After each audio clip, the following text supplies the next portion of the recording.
এই অনুষ্ঠানে দেখানো নাম, স্থান, পাত্র, দৃশ্য, ঘটনা, গল্প, সংস্থা, আইনি কার্যাবলী সবই কাল্পনিক।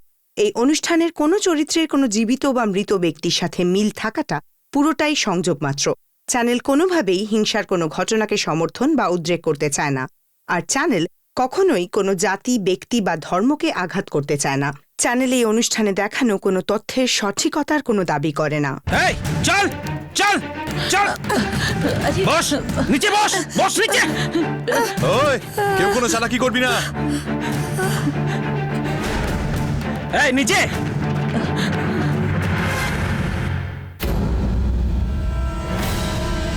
পুলিশরা আমাদের চারদিক থেকে ঘিরে নিয়েছে, আমরা বেরোতে পারবো না।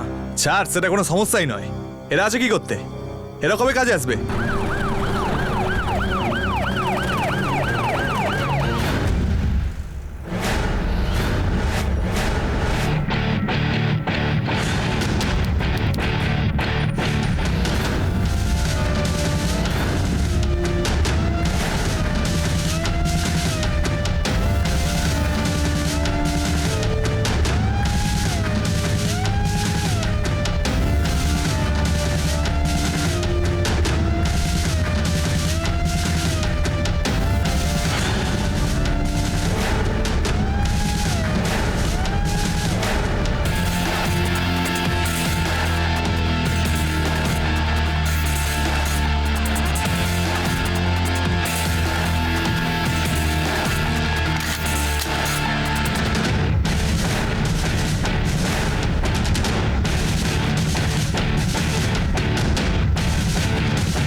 এই চুপ করা, চুপ করে কে?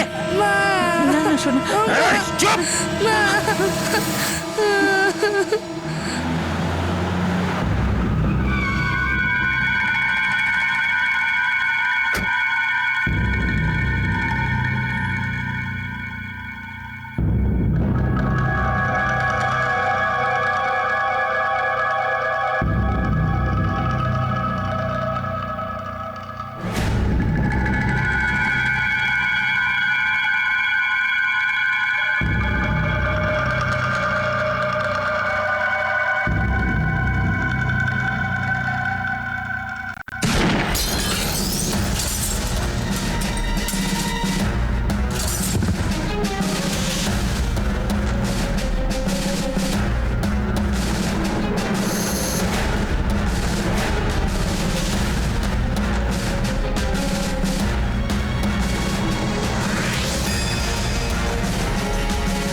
আরে পুলিশ এ কি করলো ভাই? ব্যাংকের স্টাফকে মেরে দিল। কি রে, সত্যি ব্যাংকের স্টাফকে মেরে দিল?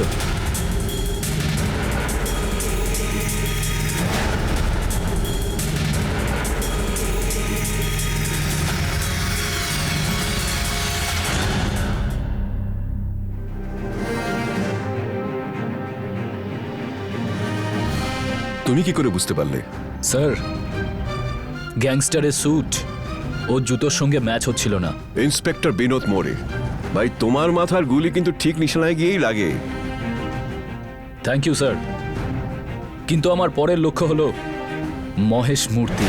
শুনেছি তোমার পোস্টিং তোমার নিজের ইচ্ছেতেই করিয়েছ। মহেশ মূর্তির সঙ্গে কোনো পার্সোনাল শত্রুতা? না স্যার, মহেশ মূর্তি একজন গুন্ডা, আর পুলিশ হওয়ার জন্য ওকে আটকানো আমার কাজ। মূর্তি গ্যাংয়ের কাছে লেটেস্ট অস্ত্র আছে। আমাদের কাছেও একটা অস্ত্র আছে, আইন। সেই অস্ত্রের আগে মহেশ মূর্তির মতো লোকজন টিকতে পারবে না।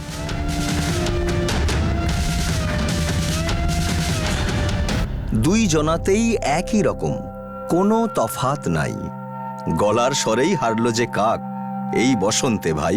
যতক্ষণ না বুলি ফুটছে, কাকও কালো আর কোকিলও কালো। কিন্তু বসন্ত ঋতুতে কোকিলের মিষ্টি আওয়াজে এই দুজনের ফারাক বড় সহজেই সামনে এসে পড়ে। কি, মানুষ তো দুজনেই, কিন্তু আইনকে সম্মান আর আইনকে লঙ্ঘন করার অভ্যাস এই গ্যাংস্টারদের বাকিদের থেকে আলাদা করে দেয়। 1980 সালের প্রায় শেষ সময়ে আইনের চোখে ধুলো দিয়ে ঘুরে বেড়ানো এই কাকেদের সংখ্যা মুম্বাই আন্ডারওয়ার্ল্ডে হঠাৎই প্রচুর বেড়ে গেছিল। কম্পিটিশন তো ছিলই, কিন্তু একটা অন্য মতও ছিল। আমাদের দুজন আর তোদের দুজনকে মারার চাইতে ভালো যে 4 জন বন্ধু হয়ে ধান্দাটা বাড়ানো যাক। ছোট গ্যাংগুলো বড় আর মজবুত গ্যাংয়ের ছায়ায় চলে এলো, আর আন্ডারওয়ার্ল্ডের সীমানা রক্তের দাগ দিয়ে দাগিয়ে দেওয়া হতে লাগলো। ভারতবর্ষে যদিও কর্পোরেট কালচার বহু পরে এসে পৌঁছেছিল, কিন্তু এই আন্ডারওয়ার্ল্ডে অনেক বছর আগে থেকেই সেটা এদের সিস্টেমের অঙ্গ হয়ে গিয়েছিল। আর যদিও গ্যাংয়ে গ্যাংয়ে একটা সুসম্পর্ক ছিল, কিন্তু কর্পোরেট দুনিয়ার মতোই জুলুমের এই দুনিয়াতেও মার্কাটারি কম্পিটিশন ছিল। আর সেই হেতু মুম্বাই শহরের নতুন আর লাভজনক ধান্দার খোঁজ পেতে দাদর, নাগপাড়া, চেম্বুর, ভাইকালা, লোয়ার প্যারেল আর সায়ানের মতো এলাকা আন্ডারওয়ার্ল্ডের আওতায় এসে গিয়েছিল। পরিবর্তনের সাথে সাথেই পুরনো দিনের গ্যাংস্টারদের কাছে নতুন উঠে আসা এই গ্যাংস্টাররা একটা সমস্যা হয়ে দাঁড়িয়েছিল। এই সব নতুন গ্যাংস্টারদের ভিড়ের মধ্যে একজন ছিল ভগবানের উপরে প্রচুর বিশ্বাস রাখা, মদ আর মহিলার থেকে শত যোজন দূরে থাকা আদর্শ পরিবারবাদী, এককালে স্কুল থেকে পালিয়ে আসা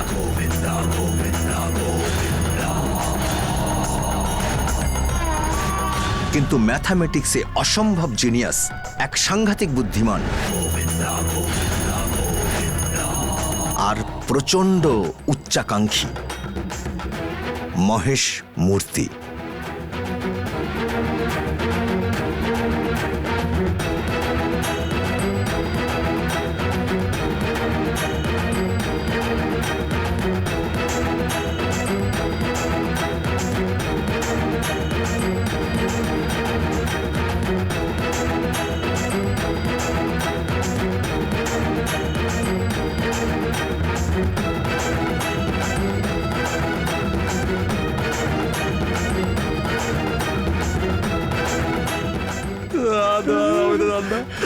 ভুলে গেছে, এবারের মতো ছেড়ে দিন, ভুলে গেছে,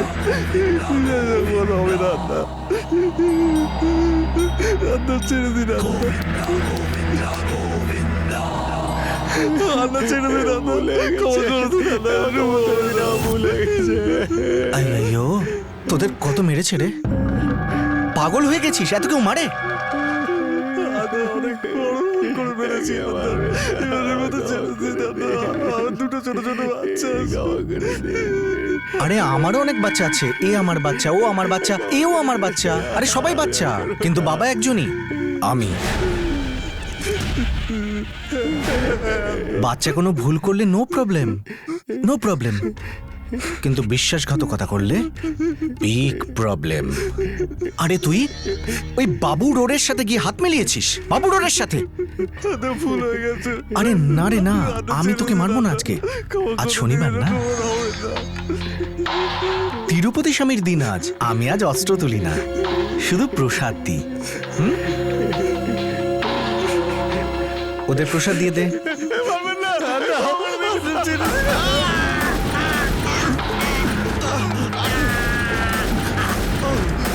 গোবিন্দা রে গোবিন্দা, গোবিন্দা।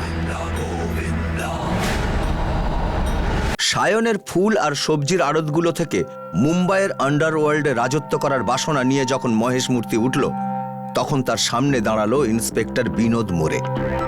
যখন একটা হাত চড় মারার জন্য ওঠে, তখন কখনো কখনো তাকে অন্য হাতের সঙ্গে মোকাবিলা করতে হয়। একটা কম্পন শোনা যায়।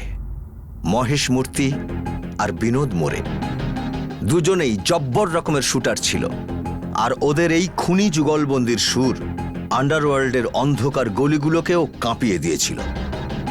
ভালো আর মন্দের এই লড়াইয়ে মুম্বাইও ভয়ে আড়ষ্ট হয়ে গিয়েছিল।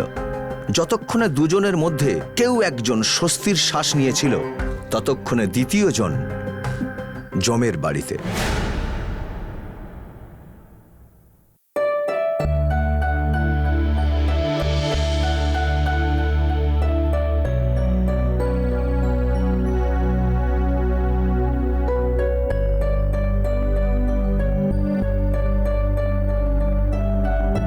মালিনী, আমি তোমাকে একটা কথা বলিনি। এই এই এলাকাটা একটু বিপজ্জনক, তাই তো? এই এলাকার ডন হলো মহেশ মূর্তি, যার এই এলাকায় অনেক ক্ষমতা। যে ক্ষমতা তাড়াতাড়ি চলে যাবে, কারণ এই মহেশ মূর্তিকে আমার স্বামী ধরে ফেলবে। তোমার ভয় টয় লাগে না নাকি? By the way, inspector Binod মোড়ে, তুমি বারবার ভুলে যাও কেন? কারণ আমার বাবা আর ভাই শুধু পুলিশ অফিসার নয়, আমার দাদু এবং তার বাবাও পুলিশে ছিল। তাই জন্য শুধু শুধু তুমি আমার জন্য চিন্তা করো না। আমার বাঘিনী। জয় হিন্দ স্যার। অবিনাশ সালমকে, আপনার অ্যাসিস্ট্যান্ট। মহেশ মূর্তির সঙ্গে পরিচয় করাবে না? কি স্যার? আমায় ওর এলাকা দেখাও, চেনা পরিচয় আপনা থেকেই হয়ে যাবে।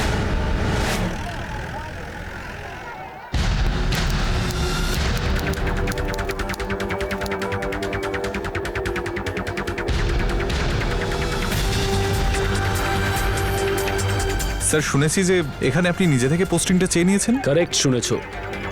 স্যার আমাদের আগের অফিসারও ভালোই ছিলেন, কিন্তু মূর্তির সঙ্গে লড়াই করা এত সোজা নয়। সহজ কাজ আমারও পছন্দ নয়। স্যার আমাদের পুরো টিমটা আপনার মতো অফিসারেরই অপেক্ষা করছিল। স্যার আমিও শুনেছি আপনি যেখানে যান সেখান থেকে ভাইদের একেবারে শেষ করে দেন। কার ভাই? সেই ভাই হয় যে সবাইকে রক্ষা করে। এরা তো পাবলিকের রক্ত চুষে খায়, গুন্ডা সালা। স্যার মহেশ মূর্তিকে এই পুরো সবজি বাজারের রাজা বলে মনে করা হয়। ওর 3টে খাস লোক আছে। গেন্ডিয়া এদেরই একজন, যে শুধু বন্দুকের জোরেই গ্যাংটা চালায়।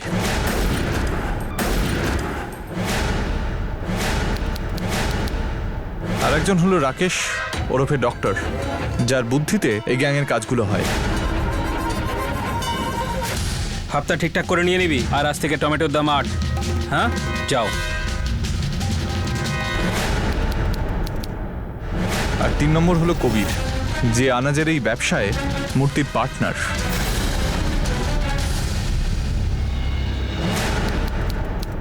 স্যার আনাজ নিয়ে শহরে আসা যাওয়া করা সমস্ত ট্রাক মহেশ মূর্তির হাতেই আছে। সমস্ত ইউনিয়নও ওরই হাতে।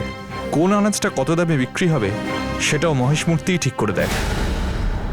সাহেব নমস্কার সাহেব, আজকে টমেটোর দাম কি বলবো সাহেব? 8 বলে দে আজ। কিন্তু সাহেব কালকে তো 5 টাকায় বিক্রি হয়েছিল, আর আজকে 8 টাকায়। কালকে তুই ট্রাকের নিচে পড়ে এই টমেটোর মতো চেপটে যেতে পারিস, হবে তো? ঠিক আছে সাহেব, 8 টাকায় বেচে দেবো। 8 টাকায় বেচে দেবো। শায়েল, ঘাতলা, চেম্বুর, এখানকার সমস্ত দোকান থেকে ওর কাছে তোলা যায়। বাচ্চা বাচ্চা ছেলেদের দিয়ে ও তোলা আদায় করায়। স্যার এই মহেশ মূর্তি এমনিতে খুব ধার্মিক লোক, বালাজির খুব বড় ভক্ত, আর প্রত্যেক শনিবারে উপোসও করে।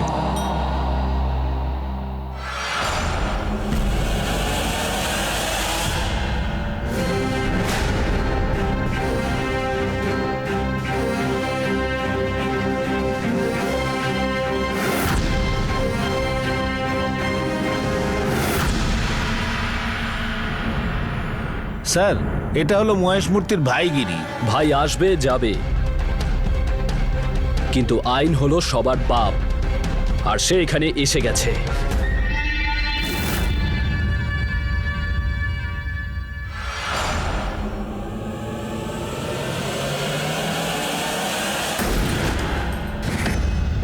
মার্কেট বন্ধ।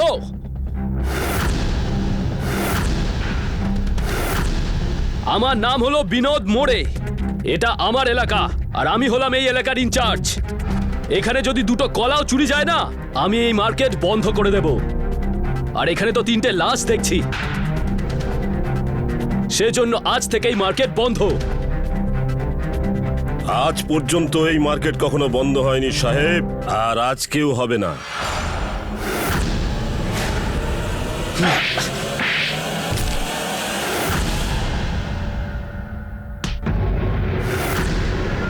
এই মার্কেট বন্ধ থাকবে, ততক্ষণ বন্ধ থাকবে যতক্ষণ তোর মতো পচা সবজি এখান থেকে চলে না যায়, বুঝলি?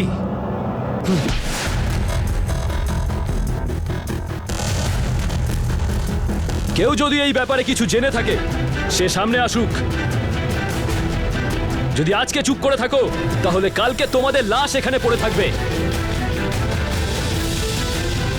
অবিনাশ স্যার, আমি মহেশ মূর্তির সঙ্গে দেখা করতে চাই। ঠিক আছে স্যার, আমি ওকে থানায় হাজির হতে বলছি স্যার। মহেশ মূর্তিকে যদি থানায় ডাকা হয় তাহলে ঝামেলা বেড়ে যাবে। ঝামেলা তখন বাড়বে যখন আমরা ওকে ওর বাড়ি থেকে টানতে টানতে থানায় নিয়ে যাব।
কি ব্যাপার ইন্সপেক্টর, আমি আবার কি করলাম?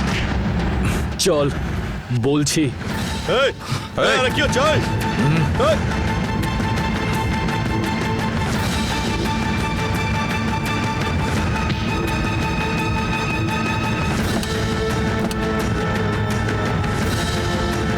এই দেখ, সারা শহর চুপ করে আছে এই লাশগুলোর মতো, শুধু তোর ভয়ে। চল।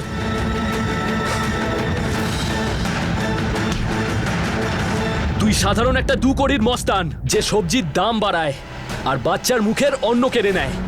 শান্ত শান্ত, একটু শান্ত হন ইন্সপেক্টর। এটা শুধু ওই পোশাকটা তেজ, আর কিছু না। কোন শিশুর মুখের গ্রাস কেটেছি? কোন শিশুর? হ্যাঁ, ওটা আমার ব্যবসা আর আমি ব্যবসা করছি। আমি কি করতে পারি? কিচ্ছু না। কিন্তু আমি তো করতে পারি না, আর আমার করা স্টাইল অন্যরকম।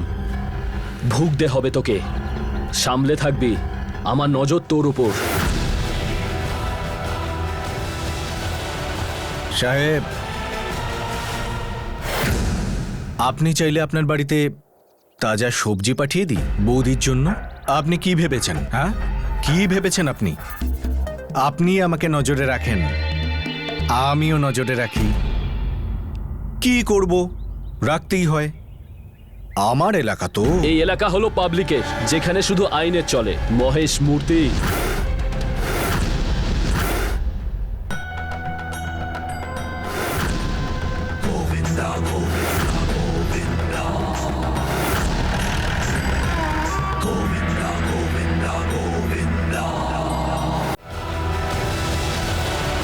সাহেব, আপনি চাইলে আপনার বাড়িতে তাজা সবজি পাঠিয়ে দিই বৌদির জন্য। আপনি কি ভেবেছেন? হ্যাঁ, কি ভেবেছেন আপনি? আপনি আমাকে নজরে রাখেন, আমিও নজরে রাখি। কি করব, রাখতেই হয়। আমার এলাকা তো। এই এলাকা হলো পাবলিকের, যেখানে শুধু আইনের চলে। মহেশ মূর্তি,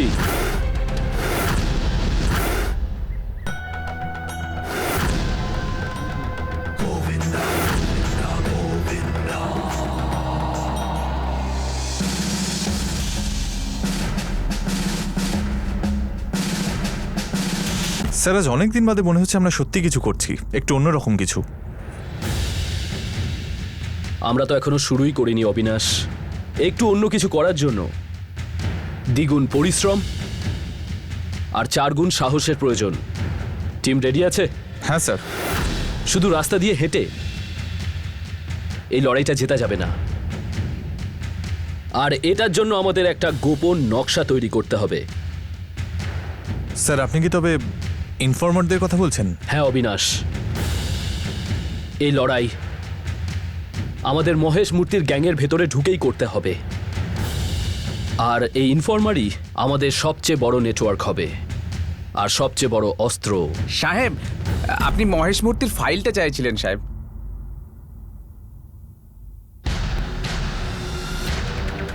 বাহ, দারুণ ব্যাপার। এত বড় ক্রিমিনালের এত হালকা ফাইল। স্যার মানুষকে আজ আপনি যেভাবে চুপ করে থাকতে দেখলেন সেটা আমরা কয়েক বছর ধরে দেখছি।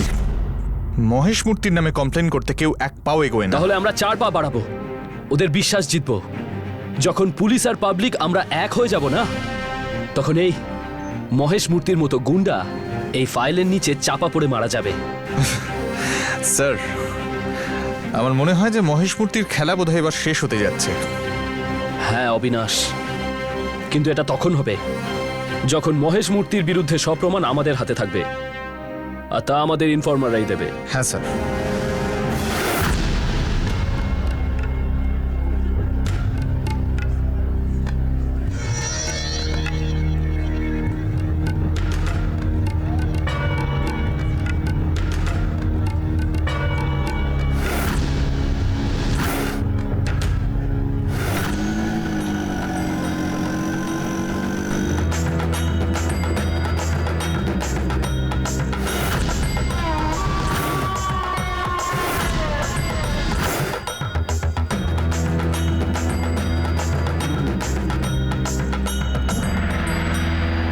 আন্না, এটা চেম্বুরা চুনাভাটির হাপ্তা। আর না, এটা রাজা ব্রিজের ফেরিওয়ালাদের হাপ্তা। আন্না, এটা দাদা মার্কেটের হাপ্তা। এই এদিকে আয় তো। গলায় এটা কি পড়েছিস? হ্যাঁ, রোমান। স্টাইল করছিস? ধর। শোন, আমরা ভদ্রলোক, কোনো মাস্তান নই। যা। আর না, এই জগদীশের ঝুড়ি থেকে সবজি চুরি করছিল। তুই?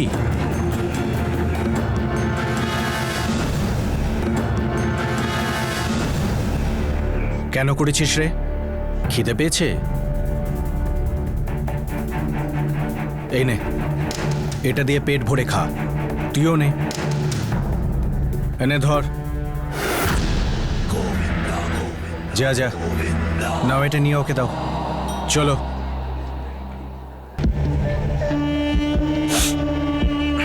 কি রে ভাই, কি করছিস? আরে আন্না, ওই ডক্টর তো অসুস্থ হয়ে পড়ে আছে, আর ওর কাজগুলো আমাকে দেখতে হচ্ছে। তুই এরকম হিসেব করছিস দেখলে না, বাচ্চারাও তোকে দেখে হাসবে। দে এদিকে দে। এই নাও আন্না। এনে, এটা তোর কাছে রাখ, এটার দরকার নেই।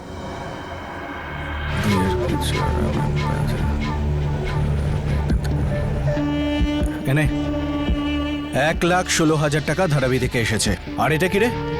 এই কবির এখনো ট্রাক ড্রাইভারের 30,000-এর হিসেব দেয়নি? না, দেয়নি। কি বলছে তোর ক্যালকুলেটর? একদম পারফেক্ট আন্না। পারফেক্ট হিসেবেই হবে রে। আমার এক আন্না ছিল রামান না, খুব ভালো ছিল, নিজের ভাইয়ের মতো মানতাম। ওকে ওই বাবু ডোরে না ধোকা দিয়ে মেরে ফেলেছিল, বিশ্বাসঘাতকতা করেছিল ওর সাথে। ভালো করেনি রে কাজটা। ওসব ছাড়, কি বলছিলাম যেন? আমার আন্না আমাকে বলতো ব্যবসায় হিসেব যেন একদম পারফেক্ট থাকে, কেউ তোমাকে বোকা বানাবে না। ঠিক কথা বলেছেন আন্না। কেমন আছে মহেশ ভাই? আমি ভালো আছি। তোর ব্যাপারটা কি? ওই ট্রাক ড্রাইভারের 30,000-এর হিসেবটা এখনো দিসনি? আরে মহেশ ভাই, কাল আমি একটু ওখানে গেছিলাম তো হেব্বে একটা আইটেম পছন্দ হয়ে গেছিল, তো সব টাকা আমি ওকে। জানি আমি। তুমি জানো কি করে? আচ্ছা ঠিক আছে, তুমি চিন্তা করো না, আমি সব টাকা দিয়ে দেবো, ঠিক আছে? কিচ্ছু ঠিক নেই রে। আজও তুই হরিশের বারে বসে মদ খেয়ে এখানে এসেছিস। তোকে আমি কতবার বলেছি মদ খেয়ে কাজে আসবি না? এ শালা হচ্ছেটা কি এগুলো? আরে আমি ওই বাড়িতে যাই, সেও তোমার কাছে খবর থাকে।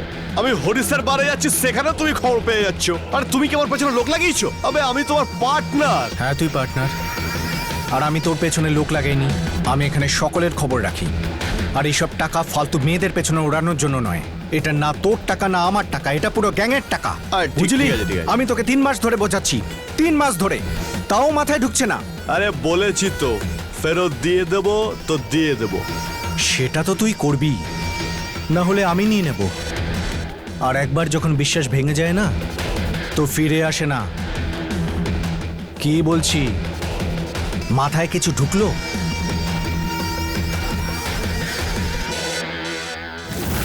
এদিকে পুলিশ অফিসার বিনোদ মোরে মহেশ মূর্তির শত্রু হওয়ার আগেই পুরনো শত্রু বাবু রোডে তার ফনা তুলে ধরা শুরু করে দিয়েছিল। মহেশ আর বাবু একই দলে কাজ করা দুজন ভালো বন্ধু ছিল, কিন্তু বাবু এই গ্যাংয়ের লিডারকে মেরে মহেশকে নিজের একটা আলাদা গ্যাং বানাতে বাধ্য করেছিল। বন্ধুত্বে আঁচড় লাগলেই দ্রুত তা শত্রুতায় পরিণত হয়। 2 বছর জেলে কাটানোর পর বাবুর এটা মনে হলো যে মহেশ ওর এলাকাকে নিজের কবজায় নিয়ে নিয়েছে। 2 গ্যাংয়ের এই শত্রুতার নতুন চ্যাপ্টারের সূচনা বাবুর হাত ধরেই, যে মহেশের ট্রাকগুলো লুট করতে শুরু করেছিল।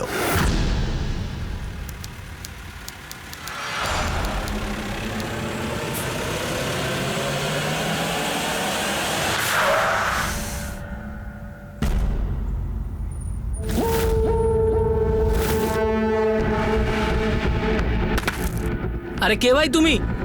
আরে এভাবে রাস্তা আটকে রেখেছো কেন তোমরা? হ্যাঁ, এটা কি বসার জায়গা নাকি? হ্যাঁ, রাস্তা কেন আটকে রেখেছো তোমরা?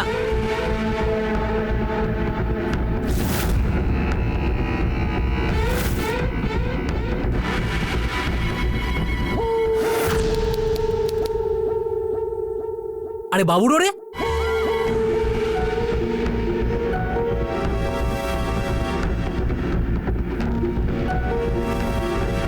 হ্যাঁ বাবু রোরে, তোর রান্নার রস বের করতে এসেছি।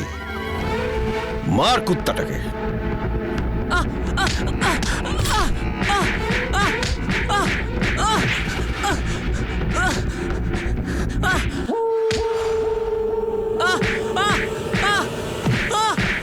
ব্যাস।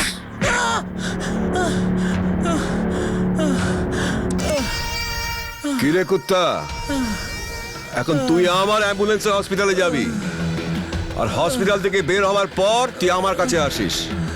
1 মাসের মধ্যে তোরও নিজের একটা এরকম ট্রাক হবে।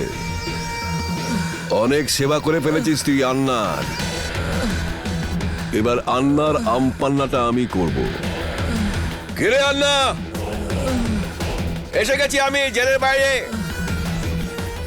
একদিন তোর বাড়িতে যাব কবাডি খেলতে, আর তখন তো দম বের করবো আমি। তোকে তো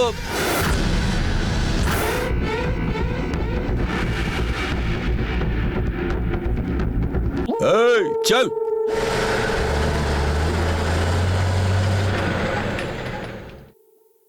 বাবু রোরে হলো মহেশের গুরু ভাই। এরা দুজনেই রমাকান্ত চেলা ছিল। রোরে মহেশের গ্যাং ভাঙার পুরো চেষ্টা করবে। স্যার, মহেশ মূর্তির দল ভাঙা অত সোজা নয়। ওর সঙ্গে বিশ্বাসঘাতকতা করার একটাই শাস্তি, মৃত্যু। ওই যে লাস্ট 3টে, ওরা 3জনই ওর গ্যাংয়ের খাস লোক ছিল।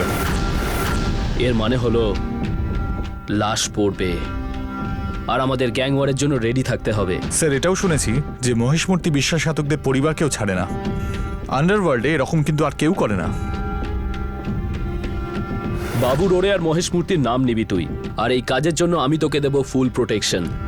আমাকে ক্ষমা করে দিন স্যার, আমি তো এদের কোনোদিনও দেখিও নি, আর আমি এদের কোনোদিনও নামও শুনিনি। এটা তুই নয়, তোর ভয় বলছে। যখন মুক্ত বাতাসে শ্বাস নিতে ইচ্ছা করবে, আর যখন নিজের বাচ্চাদের ওই পাঁক থেকে বাইরে বার করতে ইচ্ছা হবে, আমার থানায় চলে আসিস। স্যার, মহেশ মূর্তি বাবু রোডের ওপর অ্যাটাক করবেই, কিন্তু সেটা কবে আর কখন তা আমরা জানি না। এটাই তো হলো পুলিশের সৌন্দর্য।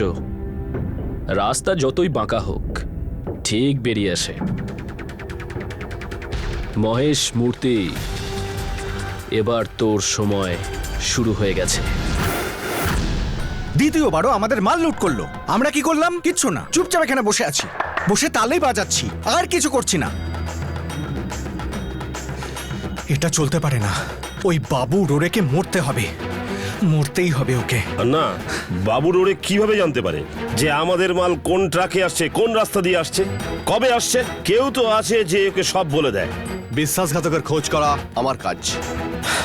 এসে গেছে। ভাই, আমি দারু ছেড়ে দিয়েছি, মেয়ে ছেলে নেশা ছেড়ে দিয়েছি। তো ভাই, তুমি একটু তোমার রাগটা একটু কমাও না ভাই। কি রে? হ্যাঁ, রাগ কমালে কি হবে? হ্যাঁ, বাবু রোরে কি মরবে? কি অদ্ভুত কথা বলিস তুই। ভাই, আমি বলছি বাবু রোডের গেমটা একবারে শেষ করে দাও। এক ঝটকাতেই সব ঝঞ্ঝট শেষ। ভেবেচিন্তে করতে হবে আর না। ব্যবসা বন্ধ করা যাবে না। কারেক্ট বলেছিস তুই, কারেক্ট বলেছিস। এই ধান্দা আটকালে চলবে না, কিন্তু বাবু রোডেকে মরতেই হবে, মরতেই হবে ওকে। আসলে ওই বিশ্বাস প্যাটেলের গ্যাং ওই শালা বাবু ডোরের হয়ে কাজ করে, ওর জন্য তোলা তোলে তো। আর প্রত্যেক শুক্রবার বাবু ডোরে ওর আস্তানা থেকে বেরিয়ে এখান থেকে লেফট টার্ন নিয়ে এই সিগন্যালে এসে দাঁড়ায়। সিগন্যাল রেড থেকে গ্রিন হতে 1.5 মিনিট সময় লাগে। এখন আমাদের ওকে এই সিগন্যালে দাঁড় করাতে হবে। কিভাবে দাঁড় করাবো? পুলিশকে দিয়ে? ওই সিগন্যালে আমাদের লোক থাকবে, পুলিশের ইউনিফর্মে, দুজন এদিক দিয়ে দুজন ওদিক দিয়ে আর বাকি সব এদিক দিয়ে। ডাম ডাম ডাম, বাবুর রে খতম। মানে হলো 3 জন এদিক দিয়ে আর 3 জন ওদিক দিয়ে, মানে আমাদের সব মিলিয়ে হলো গিয়ে 7 জন মতো লাগবে। রং 7, 9, 9 জন।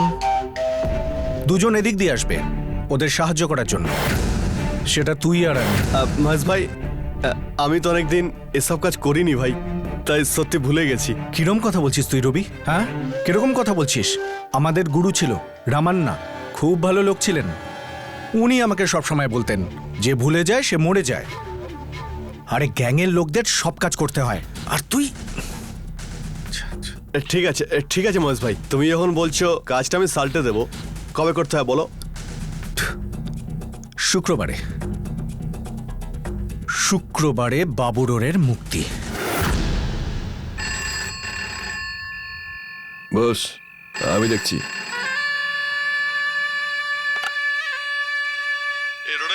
তোর জন্য একটা খাস খবর আছে, কিন্তু তার জন্য মোটা মাল লাগবে। কি রে কবির, আগের বার তো মহেশের ট্রাক লুট করার জন্য তোকে অনেক মাল দিয়েছি, হ্যাঁ? আবার টাকা চাইছিস? বল কি খবর আছে? আরে মুখটা বন্ধ রাখলে বলবো কি করে? বল কত চাস আর কি চাস, তাড়াতাড়ি বল। আমার মহেশের জায়গা চাই, এই গ্যাংটা আমার আন্ডারে চাই। তুই মহেশের জায়গা নিবি? আবে তোর মধ্যে কি এত ডেয়ারিং আছে? কাল যখন তুই জয়ন্ত পাটিলের সঙ্গে দেখা করতে যাবি, তখন 4 রাস্তার মোড়ে মহেশ আর ওর ছেলেরা তোকে ঠুকে দেবে, আর সেই ছেলেগুলোর মধ্যে আমিও থাকবো, আর তার মধ্যে কয়েকজন ট্রাফিক পুলিশের ড্রেসে থাকবে। কাল তোর গেম বাজানো হবে রোডে। মহেশ তোকে নিজের ছোট ভাইয়ের মতন মনে করে, আর তুই কত বড় বিশ্বাসঘাতক। কিন্তু কি কর, আমারও তো বিশ্বাসঘাতকদের ভীষণ পছন্দ। কালকে তোর গেম শেষ হতে যাচ্ছে রোডে।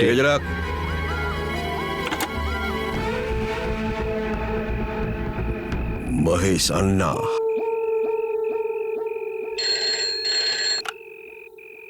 হ্যালো।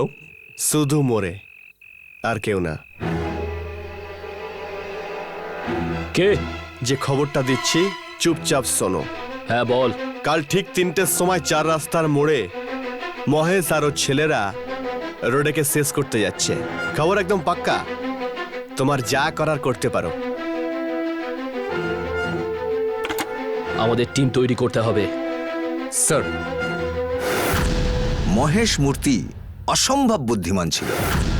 সে ট্রাফিক সিগন্যালের টাইমিংকে স্টাডি করে নিজের শত্রুদের জীবনের সিগন্যালকে ডাউন করতে সিদ্ধহস্ত ছিল।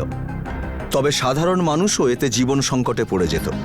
কিন্তু এইবার তাকে রুখে দিতে বিনোদ মোড়ে পৌঁছে গেল, কারণ বিনোদ এটাই মানত যে অপরাধের গতি যতই জোরালো হোক না কেন, আইনের স্পিড ব্রেকার তাকে থামাবেই থামাবে।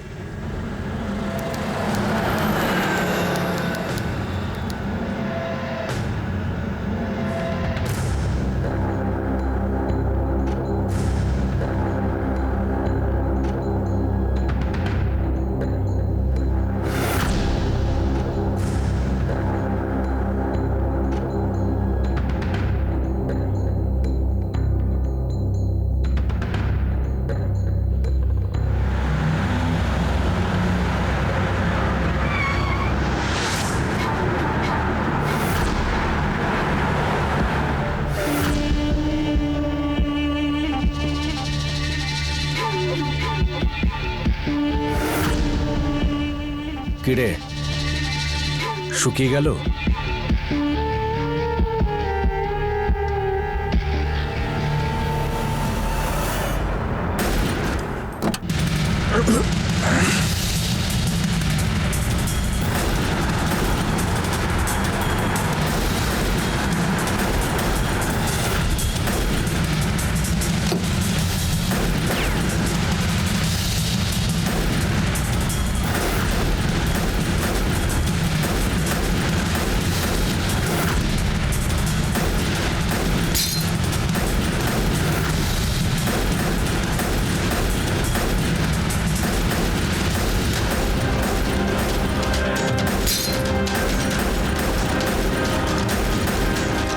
রে মহেশ, শালা নিজের দলে বিশ্বাসঘাতক পুষে আমাকে মারতে এসেছিস।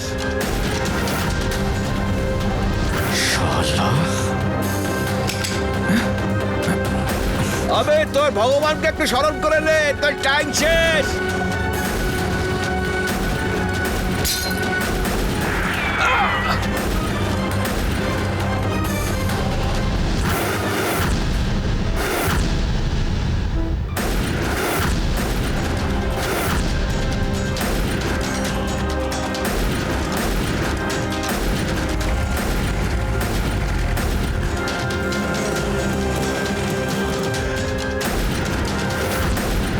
চল।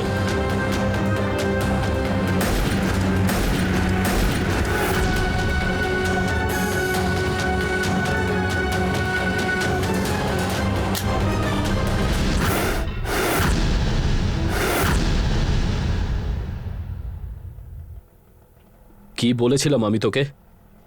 আমার নজর তোর উপর আছে। স্যার, আজ পুলিশের জন্য খুব ভালো দিন। মহেশ মূর্তিকে হাতে নাতে ধরা গেল। খারাপ দিন তো এই কুত্তাটার। সালা, সাধারণ মানুষের প্রাণ নিস। আজ যখন ওদের রক্ত ঝরে আমার মাথা গরম হয়ে যায়। এমন মনে হয় যেন নিজের কাউকে হারিয়ে ফেলেছি। অ্যারেস্ট করো ওকে। এই ইন্সপেক্টর, তোর নিজের লোকেদের ব্যাপারে এত চিন্তা হলে না, বাড়িতে বসে থাক। কারণ আমার নজর এখন ওদের ওপরই থাকবে সব সময়। এই হুমকির জন্য তোকে পস্তাতে হবে। পস্তাতে তো হবেই, কিন্তু কে পস্তাবে এটা সময়ই বলবে। অ্যারেস্ট করো ওকে।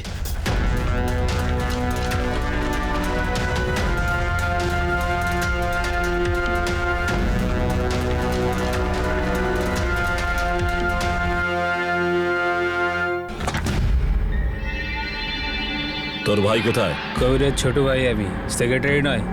চল ফোট এখান থেকে। তোর ব্যাপারে কোনো আমাদের ইন্টারেস্ট নেই। সেই জন্য যেটা জিজ্ঞাসা করছি তার পরিষ্কার জবাব দে যে কবির কোথায়।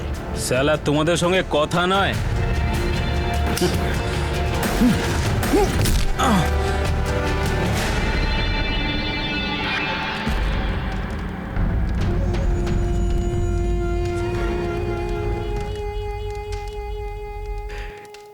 চার দিন থেকে কিছু খাইনি মালিক, আমাকে কিছু খেতে দিন, ভগবান আপনাকে মঙ্গল করবে। মহেশ আন্নার সাথে বিশ্বাসঘাতকতা করে কেউ বাঁচতে পারে না।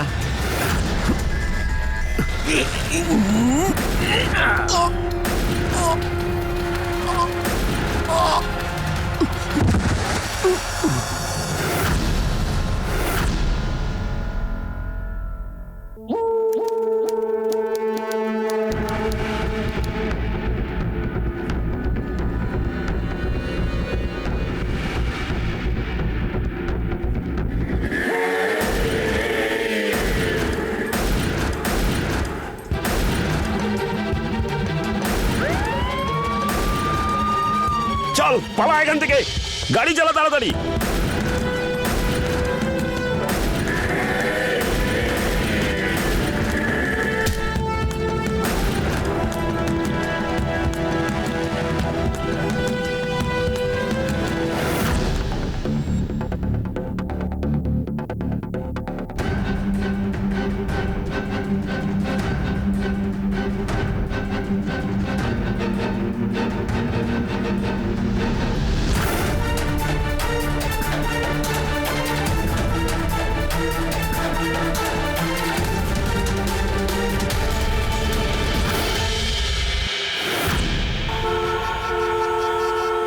সালান, একটা কাজ ঠিক করে করতে পারিস না, মেরে ফেলবো তোকে।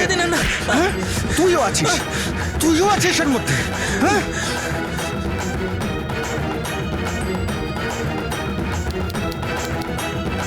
তোদের তো চুটি খুলে মারা উচিত। দাঁড়া। আন্না, ওঠ, ওঠ, ওঠ, ওঠ। হ্যাঁ? হ্যাঁ? আন্না, কি হলো? কি রক্ত দেখবি? দাঁড়া, এই দেখ রক্ত। হাট। রক্ত দেখার জন্য না বুকের পাটা দরকার, যেটা তোর মধ্যে নেই। আর মাকেও আমি বলেছিলাম লেখাপড়া শিখিয়ে তোকে বড় করতে। আমি আমার দায়িত্ব পালন করেছি। এখানে কি করতে এসেছিস? লেখাপড়া শিখিয়েছি তোকে, আর কি চাই? আমি তোকে বলেছিলাম না আমার ব্যবসা থেকে দূরে থাকতে? তোকে বলেছিলাম তো, তবে কেন এখানে এসেছিস? যা এখান থেকে। আর আমি লন্ডন থেকে পড়াশোনা শেষ করে এসেছি। আমার কথা শোন, আমার কথা শোন। তুই মা বাবার সাথে দেখা করবি আর পরের ফ্লাইট ধরেই চুপচাপ চলে যাবি। চল, যা যা এখান থেকে। আন্না কথাটা শোনো। আন্না যা এখান থেকে, যা এখান থেকে, যা এখান থেকে, যা। ছেড়ে দিন আন্না। আমার আন্না।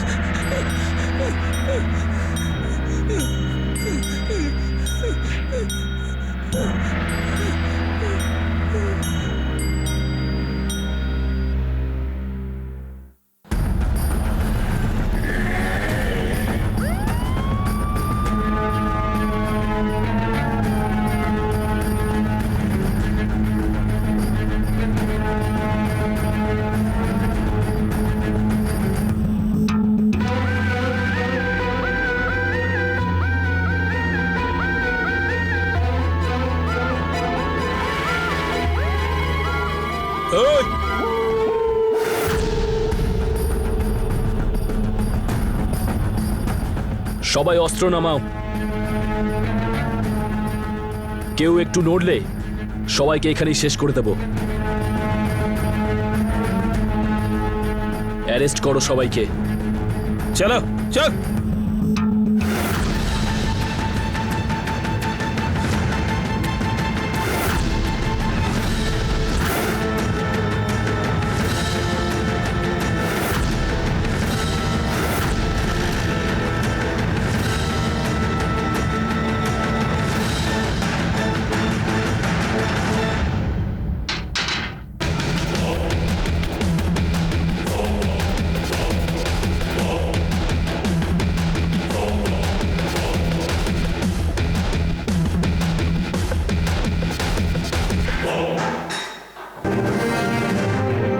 সবাই কান খুলে শোনো, আমার নাম হলো বিনোদ মোড়ে।